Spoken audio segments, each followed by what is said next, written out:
Give them a round of applause. Yes, indeed. Thank you.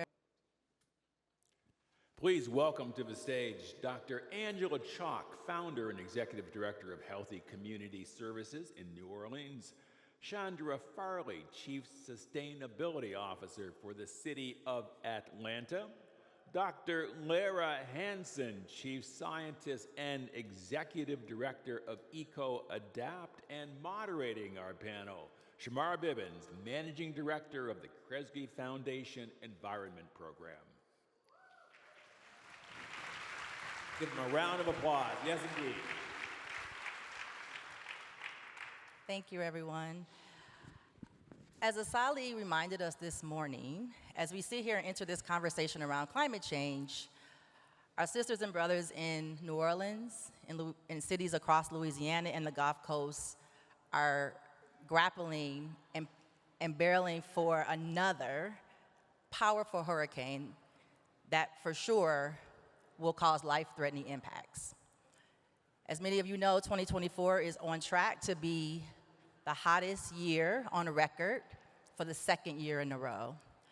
So climate change is happening everywhere. The impacts are happening everywhere. It's affecting all of us. And what we do know, as you saw in the video and from your own experiences, is that Black and brown communities and low-wealth communities bear the disproportionate impacts of climate change from an environmental perspective, a health perspective, and economic perspective.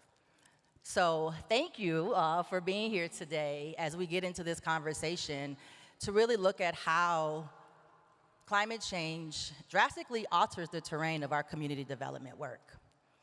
And so let's just get into this conversation.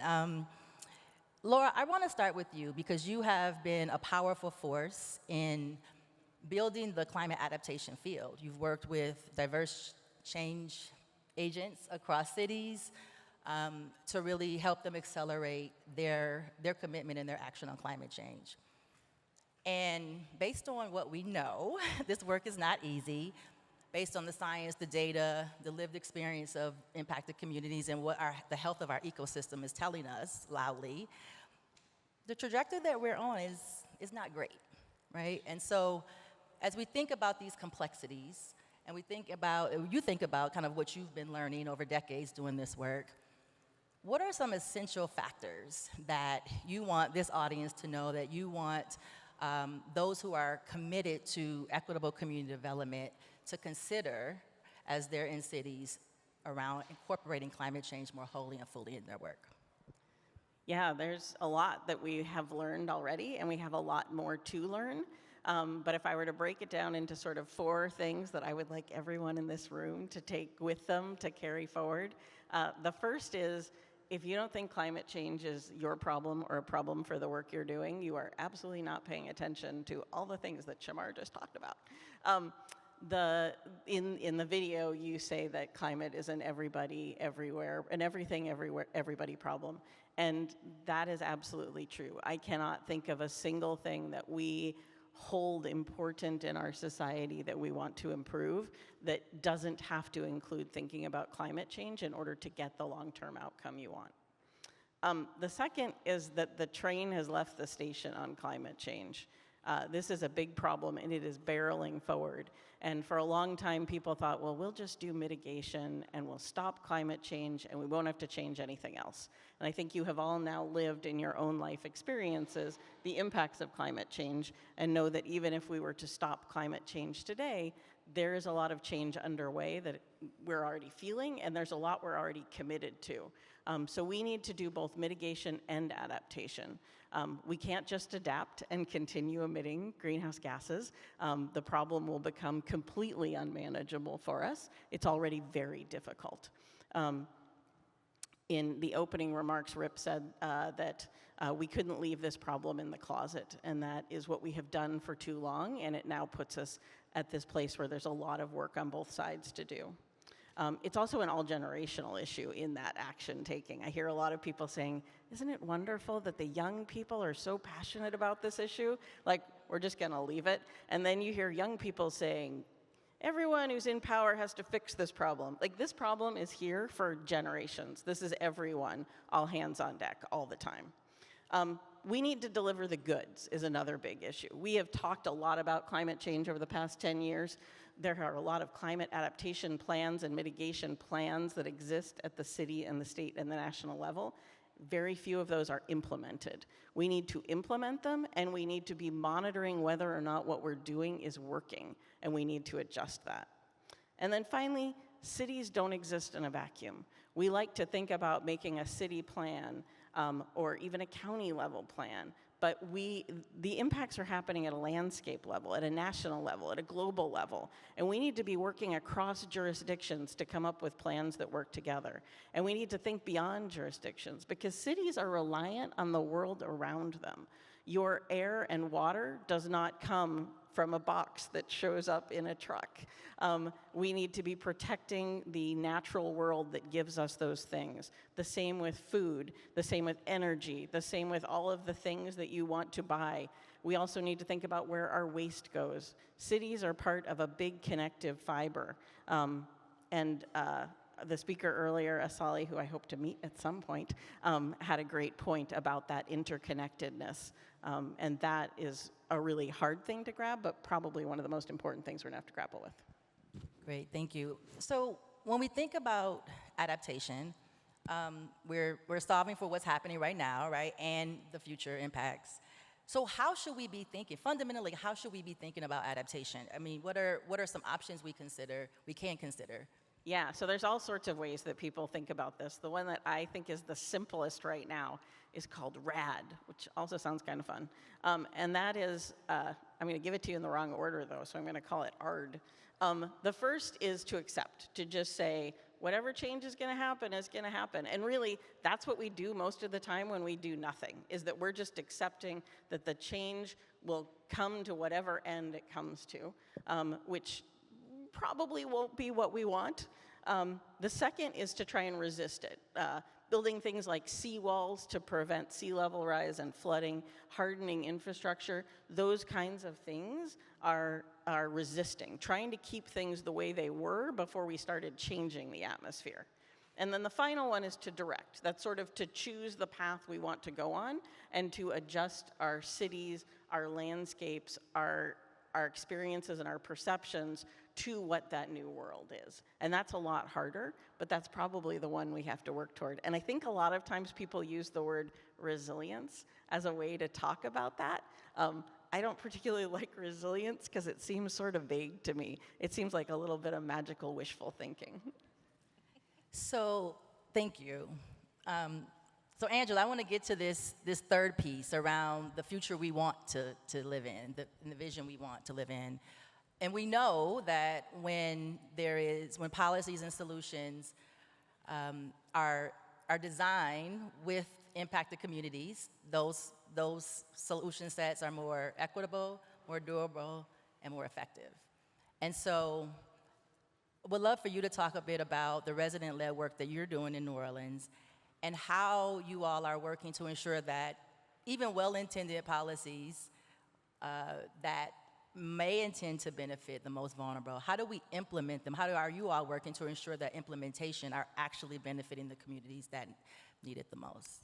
Well, excuse me. First, let me say thank you for inviting me here. I bring greetings from the Crescent City to the Motor City.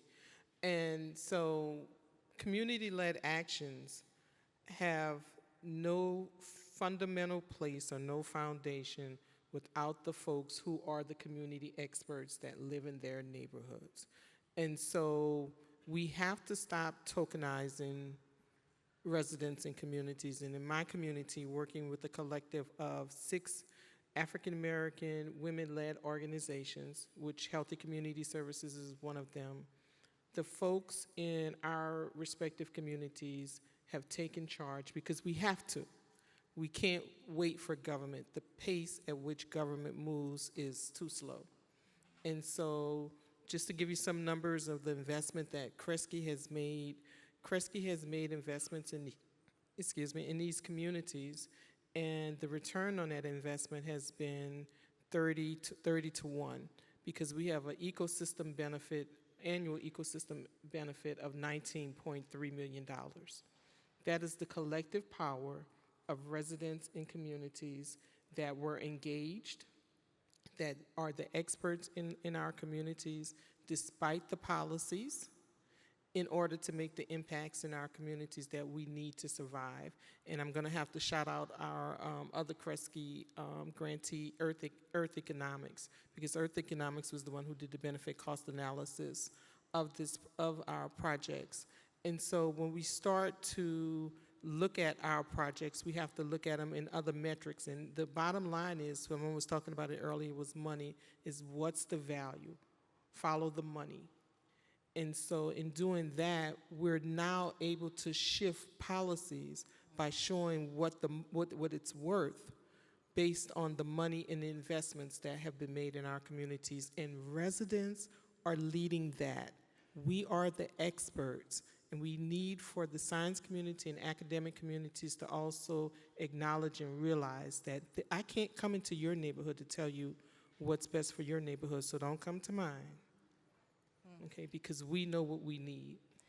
Angela, you talked about the value that's included in these cost-benefit analysis that you've all done. What are some of can you share a little bit some of the nuances of how value, in terms of what the community considers as value, that may be different, right, than what was originally included in what we would consider in a cost-benefit? So what are some of the things that are bubbling up in that respect? Like, how are communities defining what's their value? Well, first, we were just excited to know how much stormwater we were managing. And so the stormwater, if those of you who are engineers, you know there's pluvial rains, that's the downfall, and then there's tidal surge, such as when we have hurricanes or other events. But in measuring the amount, and we were satisfied with that, until I came to Kresge Convening and the folks from Earth Economics say, hey, we can value this. This has measurement. Also, it has public health benefits. And so in valuing the projects that we've completed in our neighborhoods, and it's over 175 across 6 neighborhoods, we're able to look at that through a different lens so that when folks are making policy decisions, they can see that we're not just being abstract. We have real value to what it is that we're doing.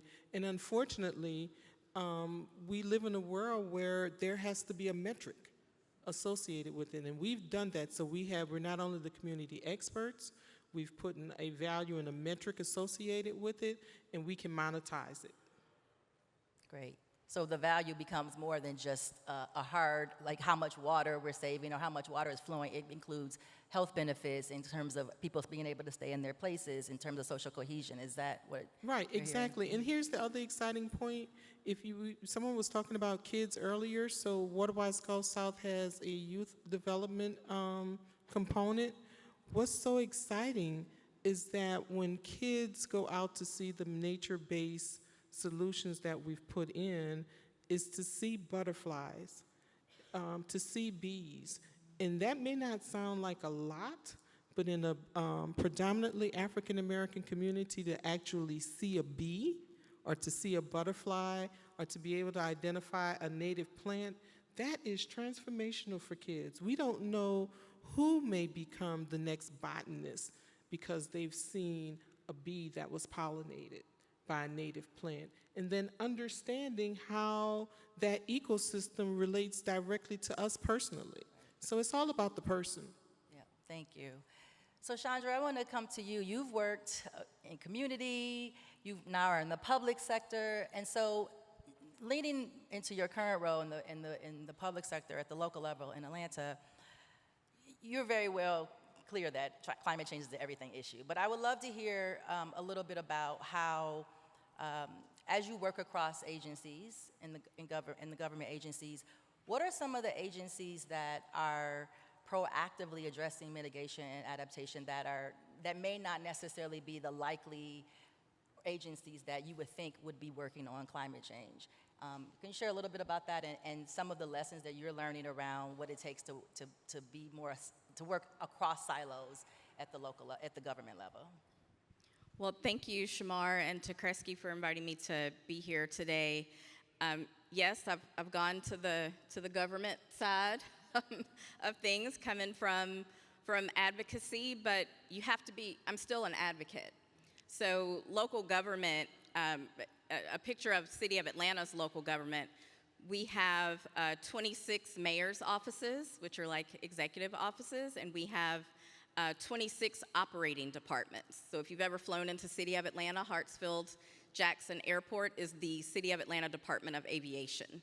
And as the Chief Sustainability Officer for the City of Atlanta, I and my office has to work across all of those agencies. So step number one was to just start building relationships. It's exactly the same things that we know that we have to do in partnership with community. And I also had to focus on that community agency. So when we first kicked off and adopted our 100% clean energy plan, it was written into that plan that we had a community advisory board. And that had been dormant until I came into that role. And so that was priority 1.1, because everything was a 1. But priority 1.1 was starting that. And from there, I was able to start also integrating leadership from the various operating departments. So that was really critically important, because I think a lot of times with governments, and for City of Atlanta, the responsibilities and work around sustainability and climate resilience had really been externalized to like a community engagement activity versus something that was central to operating an efficient and effective local government. And so that's been super critical. And the same way that we convene our Clean Energy Advisory Board, we're inviting various leadership from the operating departments into that. As a mayor's office, I don't have purview over roads or buildings. Buildings is our largest source of emissions. Transportation is our second largest source of emissions. So when we talk about having the largest municipal solar program in Georgia, with solar on 36 of our buildings, that's on our recreation centers. We have 2 of the largest recreation centers in the Southeast. That solar is on our fire stations. That solar is at our Department of Watershed Management facilities. So those people have to be called in and feel some ownership for those goals, because achieving 100% clean energy for not just the local government, but community-wide does not just happen with me and the other 6 people in my mayor's office. So that has been critical. So we've just shaping things just like we do with community. We've had sustainability innovation labs. We had a broad one that was community-wide, where we invited the utility, we invited the Atlanta Regional Commission, which is our municipal planning organization, academia, all of the agencies and partners that you would think about.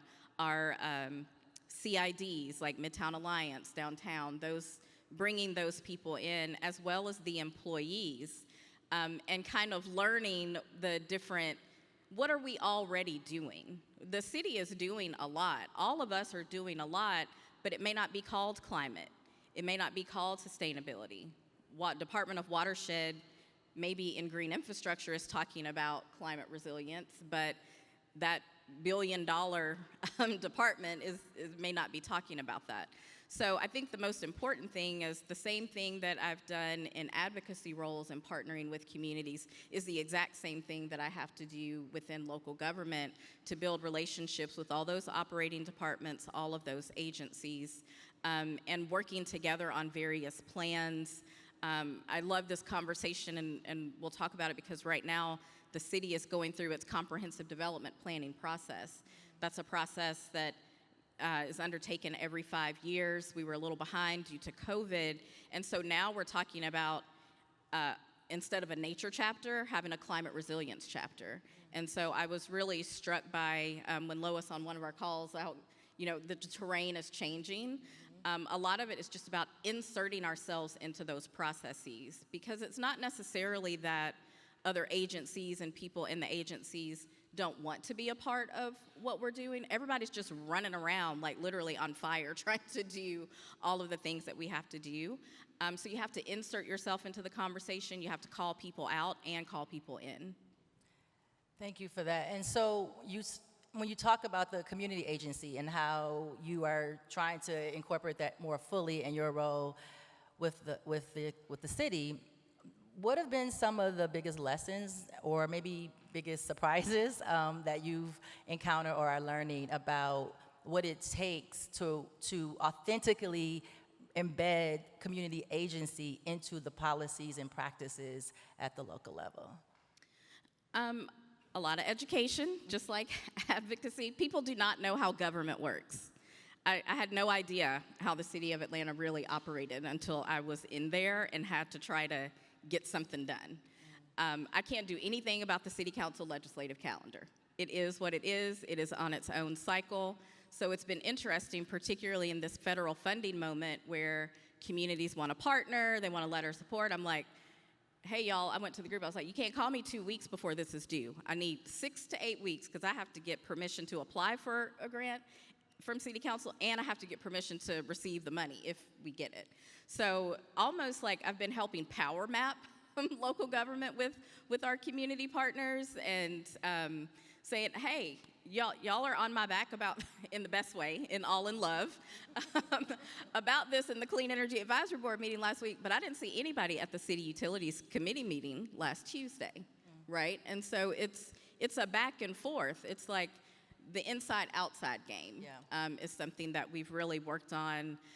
With our Clean Energy Advisory Board was established, and really with some early work that Kresge was supporting when we were working on what did it mean to implement a racial equity framework for cities that had adopted 100% clean energy plans. And the one thing, it was most important, and the one thing we were able to get done was establishing that Clean Energy Advisory Board. And we set aside 6 seats on that board. The number is growing, speaking to the urgency and increasing impacts. We set aside a certain number of seats on that board specifically for residents from our most energy burdened neighborhoods. Atlanta's very neighborhood centric. We have like 248 neighborhoods split up into 27 neighborhood planning units. So we break it down that way. And since we started at 6, we're now at like 9 seats that we're starting to have to step aside because of energy burden, which is a primary driver of displacement in the city of Atlanta. So those mechanisms, shaping and shifting and being in a feedback loop of constant dialogue about what we need to do, how we need to move. Somebody take city council, because I can't. I can take, the executive side and just, understanding what our roles are for what the main objectives are. Great, thank you. Angela, I want to come back to you. New Orleans is one of the most climate vulnerable places in the world, definitely here in the US. And I'm just curious, I know it's not I know it's a controversial topic, but I'm curious if in your community the topic of climate migration and relocation comes up in your community. Oh, that conversation comes up, and it's real. New Orleans, according to the Census Bureau, have the largest population, or we did prior to Katrina, the largest population of natives who remain at home, native residents that remain at home. And post-Katrina, we're spread out mainly through two cities such as Atlanta, Dallas, Houston, Memphis, because they're in close proximity to the city of New Orleans. And so folks, those of us who returned home, we always know now that there's somewhere that we can go. There's a relative that's close, depending on which way the storm is moving. So the storm is moving west to east. Folks were probably looking at their relatives who lived in Dallas to get to safety. So that's a reality for us. The fact that folks have to move away because of the vulnerabilities that we have in coastal Louisiana. And really, it extends beyond coastal Louisiana, because whatever happens at the coast, people are moving away from the coast and moving inward to be safe. However, we still like the way of life that we have in Southeast Louisiana, especially in New Orleans. It's faith, food, family, and fun. So, and this is our lives culturally. Right. But we're having these conversations in Black communities now that we didn't have before, because now it's in our face. It's not when it just happens during hurricane season. It can happen at any rain event, because the infrastructure and we talk about this investment, the infrastructure is failing us. And so we go back to policies as to we have to change policies to meet the 21st century needs. And one 21st century need is climate change. So we can mitigate and adapt and come up with these strategies, and there's all sorts of meetings around strategies and adaptation, but nobody is having the meeting to change policies, whether that's at the federal level, the state level, or the local level. Now, all isn't lost, because we're building relationships with local, state, and federal government, but that requires, as we've heard over and over again, trust and relationship building. Yeah. Then enters the racial inequity. You know, I'm gonna pull that one out the bag, because that is real, because of the systematic and institutional biases. And so when folks come to people to say, hey, we need to change this policy, it's uncomfortable. Change is uncomfortable. But we need the change to occur not only for those of us who were impacted the first and the worst, but for those folks who, as we call it, live upstream, because you're impacted too. Because if I have to leave Southeast Louisiana and go to Central Louisiana, well, now I'm tasking your infrastructure. Right. And so it's an everybody problem. I can tell you this, water does not recognize jurisdictional boundaries. That's right. That's right. And we have to work across all jurisdictional levels with residents. There's no more telling us what you want us to have. We saw what that got us. Right. And so we're working with government agencies to do just that. Great. Thank you so much. I can't believe how quickly this conversation has gone. I wish we had 20, 30 more minutes to go. But before, so thank you. Join me in thanking our speakers.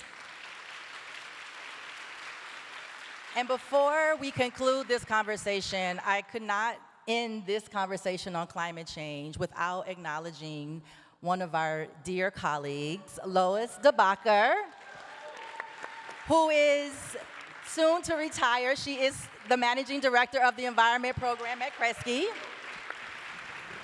And so she will be retiring in less than 15, 12 days. She's counting down.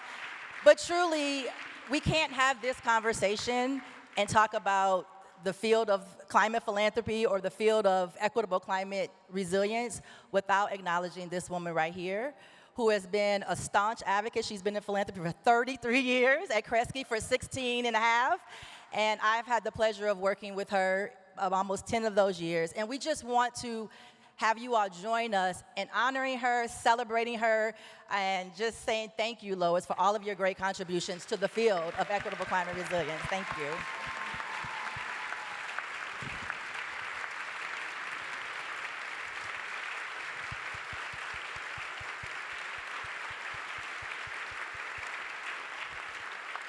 Thank you. Thank you all.